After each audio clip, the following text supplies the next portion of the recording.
তো হ্যালো বন্ধুরা, আমরা আজকে জাপানিজ টেম্পল ঘুরিয়ে দেখাবো তোমাদেরকে।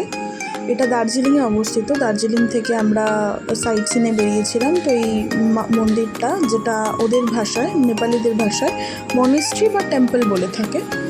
তো চলো আজকে ওই মন্দিরটাই আজকে তোমাদের ঘুরে দেখাই। তো আমাদের ড্রাইভার বলেছিল যে এটার নাম পিস প্যাগোডা। পিস প্যাগোডা কেন বলা হয় সেটা আমরা বলবো। দেখুন, এখান থেকে কি সুন্দর একটা কাঞ্চনজঙ্ঘার ভিউ দেখা যাচ্ছে প্রথমত।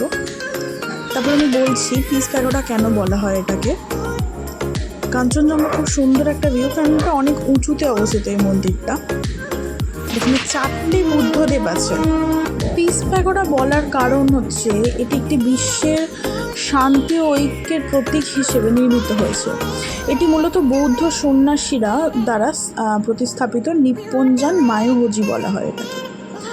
এটা শান্তি প্যাগোডা, সাদা কাঠামো, সাম্য, বিশ্ব শান্তি এবং অহিংসার প্রতীক। এখানে ভগবান বুদ্ধের 4টে অবতারের মূর্তি স্থাপন করা হয়েছে, যা বৌদ্ধ ধর্মের মূল শিক্ষা, শান্তি ও ভালোবাসার কথা মনে করিয়ে দেয়।